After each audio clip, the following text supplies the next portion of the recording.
If you've ever glanced at a map of Tokyo's train system and felt your heart skip a beat from sheer confusion, you're definitely not the only one. With its tangle of brightly colored lines, numbered station codes, and endless transfer points, it can look more like a plate of rainbow spaghetti than a transportation map. It's completely normal to feel a bit overwhelmed at first. But here's the reassuring part. Once you learn a few basic concepts, the system quickly starts to make sense. And believe it or not, it even becomes fun to use. Tokyo's trains are fast, unbelievably efficient, and hands down one of the easiest and most reliable ways to explore everything this incredible city has to offer. Whether you're hopping between neighborhoods, visiting historical landmarks, or just out in search of the perfect bowl of ramen, the train system will take you there smoothly and with very little fuss. So let me walk you through it all step by step. Think of this as a friendly chat, like I'm helping a first-time visitor figure it all out over coffee. You'll be surprised how quickly you'll get the hang of it. Let's begin with one simple truth. Tokyo's train and subway system is truly one of the best in the world. Trains are famously punctual, often arriving and departing within seconds of their scheduled times, and delays are impressively rare. What's even more remarkable is how effortlessly the entire network connects the city. Whether you're headed to a hip cafe in Harajuku, a traditional shrine tucked away in Asakusa, or a cozy ramen shop in the quieter corners of Kichijoji, there's a train line that can get you there smoothly, affordably, and without the stress of navigating traffic. The system is so well integrated and expansive that it forms the backbone of daily life for millions of Tokyoites. And the best part? With just a bit of guidance and some practice, you'll find yourself using it like a seasoned local in no time, zipping from one neighborhood to another, discovering the many layers of this incredible city along the way. First impressions. Yes, the map looks wild. But don't panic. When you first look at Tokyo's subway map, it can feel like you're staring at a plate of rainbow-colored spaghetti. Lines crisscrossing everywhere, station names you might not recognize, and a web of connections that looks anything but simple.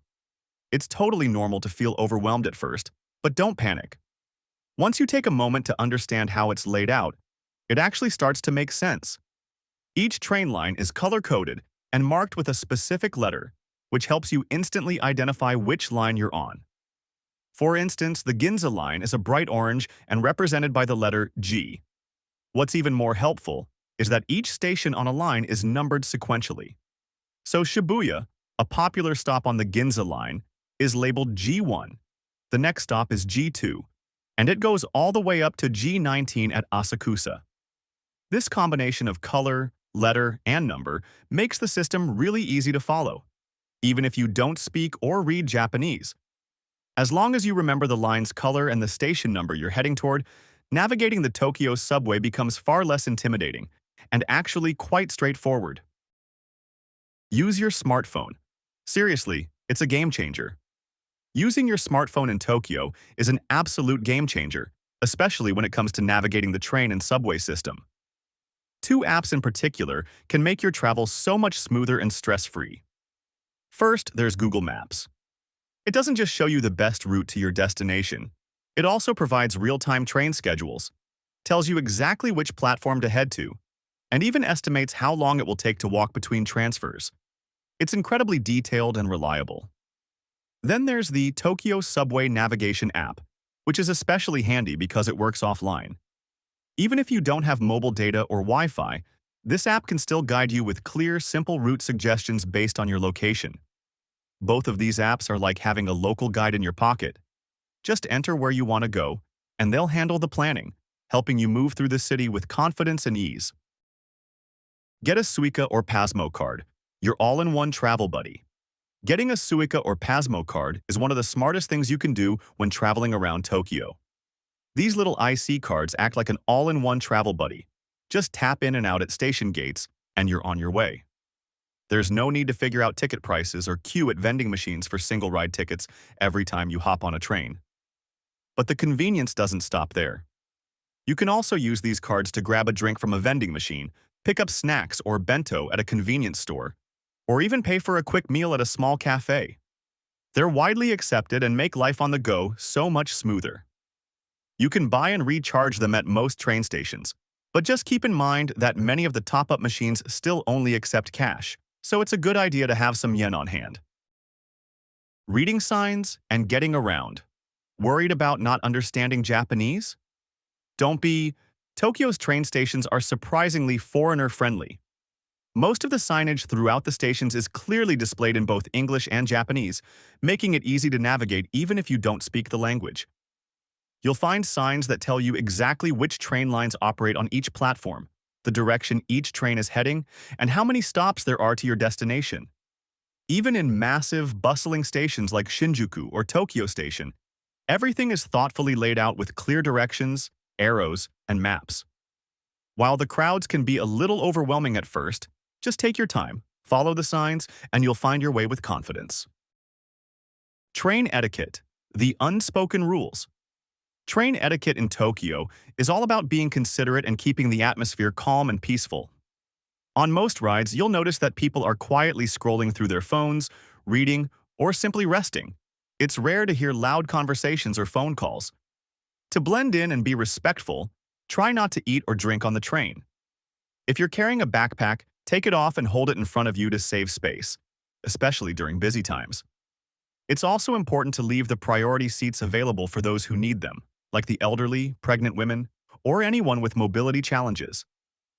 And if you can, try to avoid traveling during peak hours, typically from 8 to 10 a.m. and 5 to 7 p.m., because trains during those times can get extremely packed.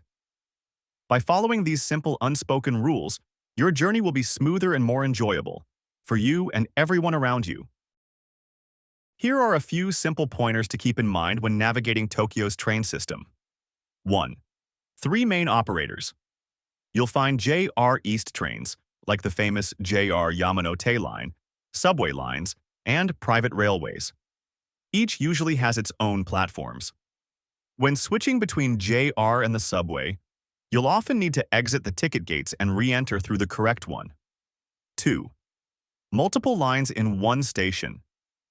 Big stations like Tokyo Station can have several lines inside, such as the Yamanote, Marunouchi, and Keio lines. When you see station icons grouped together on maps, it means those lines are connected, and you can transfer within the station. 3. Color-coded subway lines. Every subway line has its own color and name. For example, Tokyo Station is on the red Marunouchi line, M17. Shinjuku connects to the Marunouchi, M8, and Oedo lines, E1, plus the Yamanote line. Shibuya has the Hanzaman, Z1, Fukutoshin, F16, and Ginza lines, G1, alongside the Yamanote, while Asakusa connects to the Ginza, G19, and Asakusa lines, A18. 4. Start simple with the Yamanote line. If the metro map feels overwhelming, just begin with the Yamanote line. It loops around central Tokyo and stops near most major attractions. From there, you can branch out to other subway lines as needed. 5. Get an IC card. A prepaid IC card, like Suica or Pasmo, is the easiest way to travel. You can use it across all train operators, so you won't need to buy separate tickets every time you switch lines. 6. Wrong train. Don't worry if you accidentally hop on the wrong train. It happens. Just get off at the next stop, check your navigation app, and adjust your route. It's really no big deal. If you're planning a longer stay or thinking of venturing beyond Tokyo, it might be worth looking into the Japan Rail Pass or Regional Pass. It can save both time and money for regional travel. Picking up a few basic Japanese words like norikai, transfer, or densha, train, can make the experience a bit more fun and give you a confidence boost. And lastly, start with some simple train routes until you feel more comfortable. The more you ride, the more natural it becomes. So don't let it overwhelm you. Embrace the experience. With your Suica or Pasmo card ready and your navigation app as your guide, Tokyo opens up in the most exciting way, one station at a time.